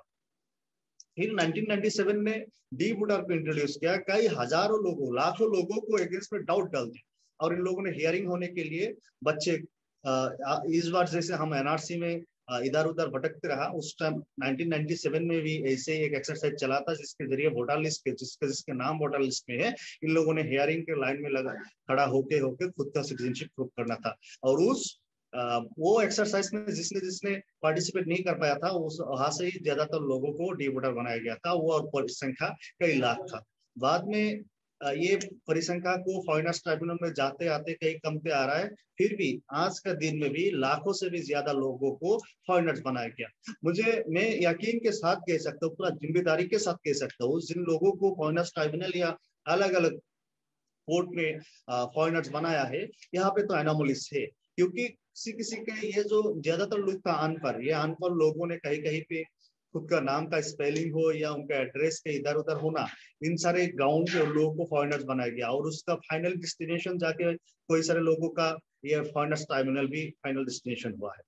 तो फिर ये पूरा कम्युनिटी, पूरा आसाम में एक ऐसा बात है कि एनआरसी बना। तो एनआरसी बनाने के लिए हम ये जिस कम्युनिटी को लंबे दिनों से आपको फॉरेनर्स के नाम पे संदेह करके आ रहा है, तो इन लोग तो ना बोलने का तो कोई जगह थे ही नहीं, क्योंकि आपका ऊपर ही डाउट है। इस बार एक मौका मिल रहा है कि जिस डाउट को आप प्रूव करें फिर से कि हम इंडियन है। इसीलिए ये पूरा कम्युनिटी, सारे कम्युनिटी ये एक्सरसाइज में खुद को पूरा इसमें पार्टिसिपेशन दिखाया है, और फिर भी जाके दिखाया गया कि सारे 19 लाख लोगों के नाम पे एनआरसी अभी तक नहीं बना। तो ये जो सारे 19 लाख लोग है, इसमें ज्यादातर मेरा जब तक नॉलेज है, ये मुझे दिख रहा है कि ज्यादातर महिला है, और महिला और बच्चे के साथ ये जो होता, महिला और बच्चा ज्यादा है, क्योंकि ये महिला जो है ये हमारा कम्युनिटी का सबसे मार्जिनलाइज्ड भी बोल सकते, कम्युनिटी के अंदर ही, और ये मार्जिनलाइज्ड है, ये बच्चा भी एज वेल एज। ये महिला के नाम पे उनको जो पिताजी के साथ या उनको जो लीगेसी पर्सन है उनके साथ जो लिंकेज दिखाना था, ये काफी मुश्किल था, क्योंकि ज्यादातर लोग तो अनपढ़ था, वो स्कूल में गया नहीं, इसीलिए उनको सर्टिफिकेट बना नहीं, बर्थ सर्टिफिकेट बना नहीं, तो पिताजी के घर में वो वोट डाल के भी गया नहीं कि एक वोटर लिस्ट में भी कहीं पे एक लिंकेज रह जाए। तो इसीलिए इन लोगों ने ज्यादातर पे ग्राम पंचायत की सेक्रेटरी के जो सर्टिफिकेट है उससे जरिए जाना था, लेकिन उस टाइम इतने ज्यादा लोगों ने ये ग्राम पंचायत की सर्टिफिकेट लिए अलग अलग पंचायत में अप्लाई किया, उसको फाइनली जाके देखा गया कि वहाँ पे कई सारे एनोमलीज निकले। वहाँ पे किसी का नाम का स्पेलिंग या एज का कोई मिसमैचिंग ऐसे सारे हो गया, इसलिए इन सारे ग्राउंड पे इन लोगों की इन महिला का नाम एनआरसी से बाहर निकल गया। एज वेल एज यहाँ का जो सिटीजनशिप एक्ट है, ये सिटीजनशिप रूल 2003, उसके जरिए ये बात साफ साफ है कि पहले तो हमारा सिटीजनशिप ऐसा था कि देश के अंदर जो भी रहेगा, जो भी है वो ही इंडियन है। बाद में बना है कि पिताजी या माताजी जिसका कोई भी एक का इंडियन होना चाहिए। फिर बाद में और अमेंडमेंट लाके ये इसे बता दिया कि पिताजी और माताजी किसी के इंडियन होना चाहिए और दूसरे इलीगल इमिग्रेंट नहीं होना चाहिए। फिर दिखाया गया कि जब उनका माताजी का नाम एनआरसी से ड्रॉप हो गया, उसका बच्चा का नाम भी वहां पे रख दिया।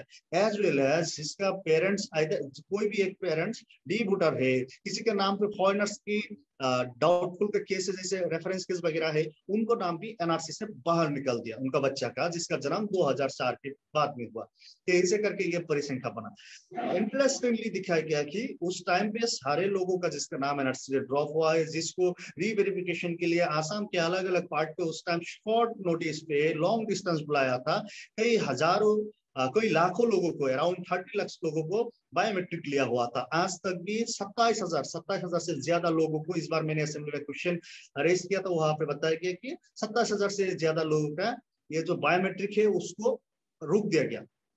तो जहाँ पे सारे 19 लाख लोगों के एनआरसी में नाम नहीं है, और एनआरसी में जिसका नाम नहीं है वो उसको आधार कार्ड वगैरह मिलेगा कि नहीं, उसका कोई फाइनल सोल्यूशन भी नहीं है। दूसरी तरफ से जिसका नाम आ गया, बाकी इनको भी आधार कार्ड वगैरह मिलेगा या नहीं, इसका भी फैसला आज तक नहीं हुआ। और दूसरे बातों पे कि दिखाया गया कि जो लोग को एनआरसी से नाम बाहर निकल के दिया, कौन सा ग्राउंड पे क्यों उसका नाम नहीं आया, उसका रिजेक्शन स्लिप भी आज तक जनरेट करके उनको हाथ में दिया गया नहीं, क्योंकि इतने दिन पहले दे देते तो उन लोग प्रिपेयर हो सकते थे। और तीसरी बात ये है कि जिन सारे फॉरेनर्स ट्राइब्यूनल पे उनका ऊपर मुकदमा चलेगा, वो फॉरेनर्स ट्राइब्यूनल वो फॉरेनर्स ट्राइब्यूनल निरपेक्ष नहीं है। और फिर से दूसरी तरफ से ये नया करके और फॉरेनर्स ट्राइब्यूनल बनाने के बाद था, लेकिन वो बनाया नहीं। मूल तौर पे बात ऐसे है कि फॉरेनर्स ट्राइब्यूनल में जिन सारे इनजस्टिस हो रहा है, अगले दिन भी होगा। दूसरी तरफ से इन लोगों को डॉक्यूमेंट्स निकालने का, वो सारे तमाम काम करने के लिए जितने सारे स्पेस मिलना चाहिए था उतना हो नहीं रहा। मुझे लगता है कि इस एनआरसी के अंदर जो लोग अटक गए, ये लिम्बू में फंस गए। Smita, Thank you. Yes, so I mean, Ashraful has actually given the entire detail of how this Byzantine bureaucratic nightmare process works and how it has not worked for most people, including, you know, we just saw a video on, you know, Adivasis in Assam who have been mobilizing for the ST status, scheduled tribe status, and how a lot of you know, Adivasis who've been working in tea plantations actually also do not have land records, you know, because they've lived on land off the plantation. And therefore they're, you know, haven't found their names on the NRC. So you can see how the process itself is so, I mean, it's, you know, it's inherently an exclusionary process. But more importantly, I think it takes us back to, you know, what one of the main clauses of Assam Accord was, which was to you know, detect, not only detect, but also disenfranchise, you know, disenfranchise and to deport. So I think it's really the disenfranchising in today's political climate that I think is an important, you know, topic to talk about, because there is clearly no bilateral agreement with Bangladesh about any of this, right? So even if you found some illegal immigrants, जो बहुत ही कम होते हैं number में, जो actual genuine illegal immigrants है, जो कोई detention centers में भी है, I mean, there's no really agreement with Bangladesh for Bangladesh to take them back. So what really this NRC project is about, the CA NRC project, the audience of this is really the core constituency of BJP, which is the Hindu majoritarian sentiment. तो एक बात add करता हूँ, देखिए ये बांग्लादेश के साथ जो ये विदेशी प्रत्यार्पण जो एक डील होना चाहिए था, ये तो है नहीं, लेकिन एक लोगों को आपने बांग्लादेशी बताया, किसी को एग्जाम्पल देके, और उसका अगर कंट्री ऑफ ओरिजिन प्रूव करने जाएंगे तभी बांग्लादेश उसको लेगा, नहीं तो लेगा नहीं। इतने सारे लोगों को इनजस्टिस करके उनको साथ ये जो कानूनी तौर पे दिखा के रियली कानूनी तौर पे वो नहीं कर रहा है, वो प्योरली उसको इंटेंशनली उसको फॉरेनर्स बना रहा है, एकदम पूरा जिम्मेदारी के साथ भी। मैं एक कॉन्स्टिट्यूशनल पोस्ट होल्ड करके भी बता सकता हूँ कि इनजस्टिस हो रहा है फॉरेनर्स ट्राइब्यूनल में, और उन लोग पॉलिटिकली मोटिवेटेड है, और ये बात पक्का है, साफ साफ है, हजारों डॉक्यूमेंट्स आप चेक करेगा वही बात आएंगे। किसी को इसके ऊपर बेसिक नॉलेज ना रहेगा, पॉलिटिकल बैकग्राउंड पता नहीं चलेगा, फिर भी उसको समझाएंगे तो ऐसे ही दिखा जाएगा। तो बांग्लादेश तो लेंगे नहीं, और यहाँ पे वो जो उनका जो अधिकार है वो अधिकार से उसको दूर रखेंगे। दूसरी बात ये है, एनआरसी में आ गया उसका क्या होगा, उसको भी कुछ नहीं होगा। वहां पे यहाँ पे कोई अधिकार मिलने का अलग अलग जो प्रावधान है उसमें अधिकार नहीं मिलेगा। बेसिकली जो लैंड राइट्स है, लैंड राइट्स के ऊपर अभी का जो चीफ मिनिस्टर है उन्होंने जो टिप्पणी हाल ही में किया है, ये टिप्पणी बहुत ही भयंकर है, क्योंकि उन लोगों ने बताया कि लैंड पट्टो जो ट्रांसफर का मामला है उसमें सिर्फ और सिर्फ इंडिजिनियस को ही ट्रांसफर मिलेगा। अगर इंडिजिनियस का डेफिनेशन बताने के हाल समय में उन लोगों ने बताया 51 हो या 41 हो, उसको कोई मायने नहीं पड़ता है। इसमें क्लियरली एक इंडिकेशन दिया है कि मुसलमान जो है, बंगाली हिंदू जो है, इन लोगों को मिलेंगे नहीं। अगर इंडिजिनियस बोलने जाएंगे तो बंगाली हिंदू को लेगा नहीं वहां पे। दूसरी बात यह है कि बंगाली हिंदू छिप दे दिया, ठीक है तुम रहो सेकेंड क्लास से थर्ड क्लास सिटीजन में, और मुसलमान के अंदर में यहाँ पे कोई सारे क्लास ऑफ सिटीजन बनाए रखा है। Absolutely. I mean, I don't think it can be summed any better. Ashraful, thank you so much, you know, for giving us the granular details of this whole issue. So thank you so much, and more power to you. Indrajit, off to you. Thank you, Smitana. Thank you, Ashraful, for not only outlining the details and the granular details, as you mentioned, but also to get us to think about what the end game might be. As you mentioned, there isn't really, it's not very clear what the end game is, or perhaps it's very clear what the end game is, and it has very little to do with, detention, deportation, and much more to do with the sort of internal domestic constituencies. And to be honest, this is going to sort of start, a sort of, unprecedented crisis of statelessness, if you will, if it were to sort of come through. As the humanitarian catastrophe unfolds in Afghanistan, there will be lots of the assumptions on which the CAA is based is going to be challenged in the coming days. So I'm not sure, people have really thought of where this is headed, or maybe they have thought of where this is headed and they sort of have not great ideas. Anyway, I cannot thank both of you enough, Smitana and Ashraful. I'm very grateful for the way in which you sort of directed our attention to some of these questions, and most important, stuck to time. So thank you, both of you. We now move on to a short clip that is titled This Eid, a Song for My Father. It is a spiritual song known as Murshidi, and we couldn't think of a better film to sort of conclude the film screening with. Here we meet a 16-year-old person who's dedicated this song to his father, who was stuck in Delhi during the lockdown last year. And after the film is screened, we'll hear a bit from Harsh. So don't go away immediately. Varna, please, if you could play the clip.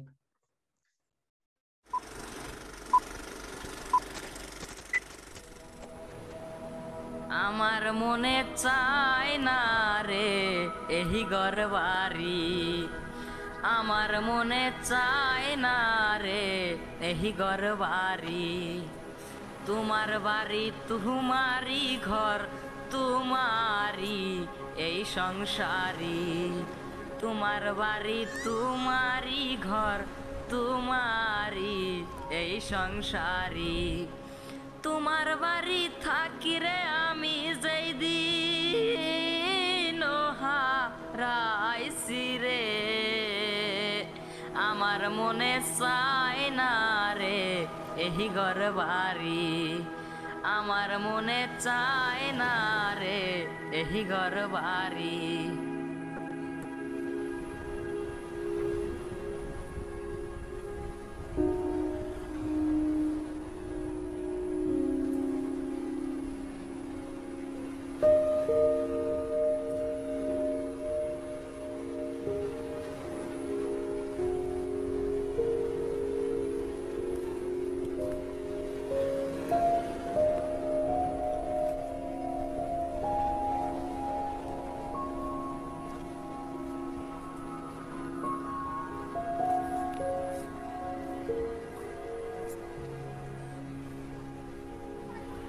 যেই বিছানায় থাকছো রে বাবা সেই বিছানায় খালি যেই বিছানায় থাকছো রে বাবা সেই বিছানা খালি সেই বিছানায় থাকি আমি যেই দিন হারাইছি রে আমার মনে চায় না রে এহি ঘর বাড়ি আমার মনে চায় না রে এহি ঘর বাড়ি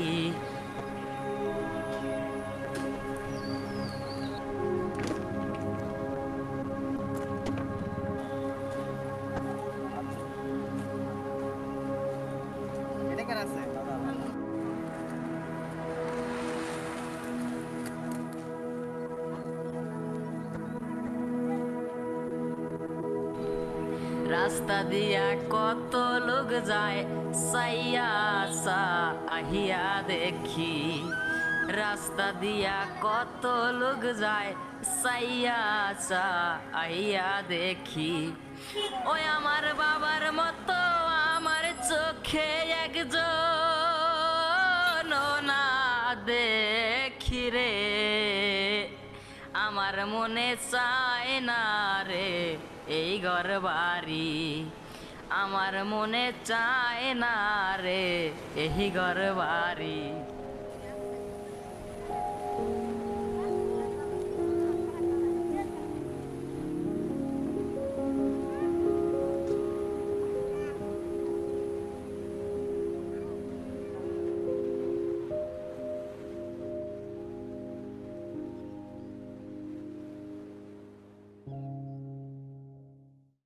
Thank you.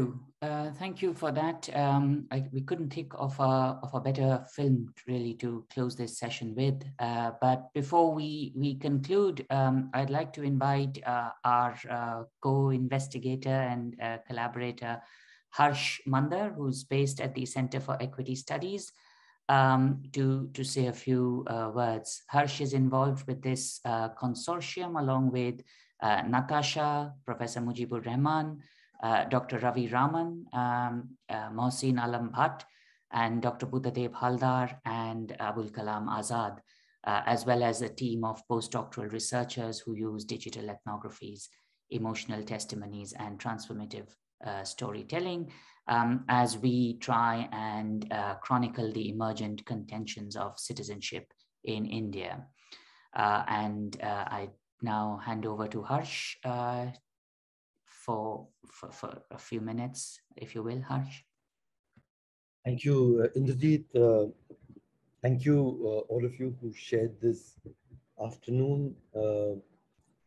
I think I wasn't alone in the people who were here this afternoon, whose eyes frequently welled up, whose hearts felt lacerated by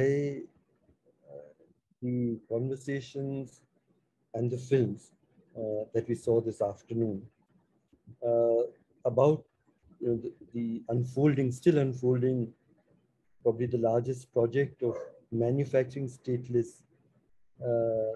in any contemporary democracy. The conversations and films, I think in Abdul Kalam's very evocative words, helped rehumanize the excluded for us. They brought to life the utterly nightmarish state processes that were underwent in this process of manufacturing statelessness.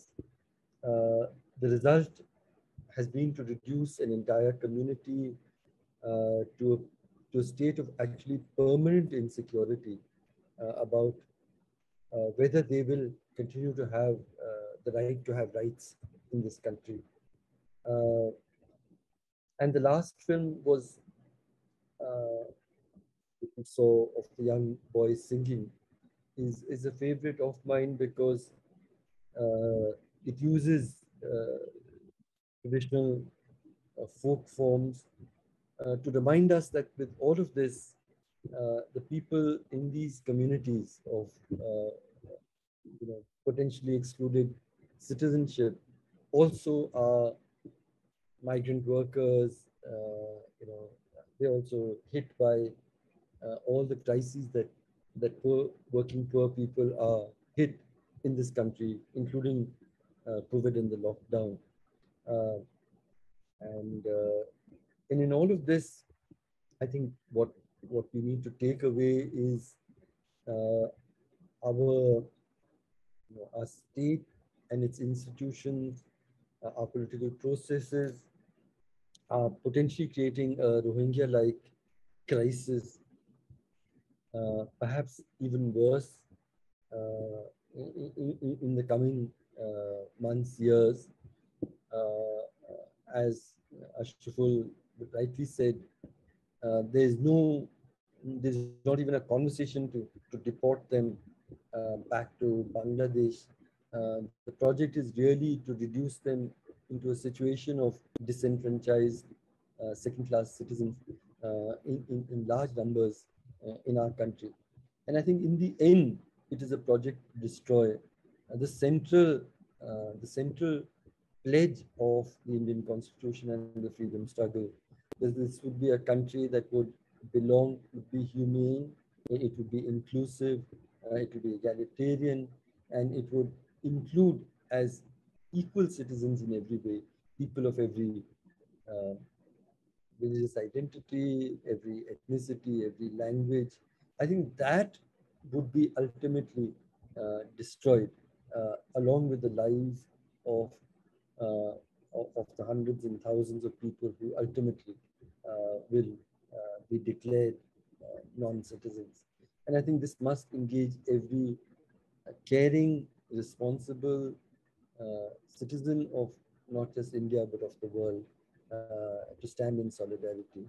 And I'm grateful for my colleagues who helped produce these films, and all of you guests who participated in very, very moving conversations to bring this reality of the unfolding nightmare in the project of creating statelessness into our living rooms, into our minds and into our hearts. So thank you, all of you. Thank you, Harsh. Thank you again, Smitana, Ashraful, as well as Suraj, Yasmin and Abdul, and of course, Natasha and her team for producing these movies and for getting us to have these conversations. And of course, everyone here who took part in the conversations and joined us today on a Saturday. This brings us to the end of this particular session on citizenship in Assam as part of the Reimagining Citizenship Film Festival to celebrate our Independence Day. We will now take a break and be back in 1 hour to showcase films on the topic Crisis of Citizenship and Democracy in India, Who Belongs and Who Does Not Belong. So see you in an hour, and a very happy Independence Day.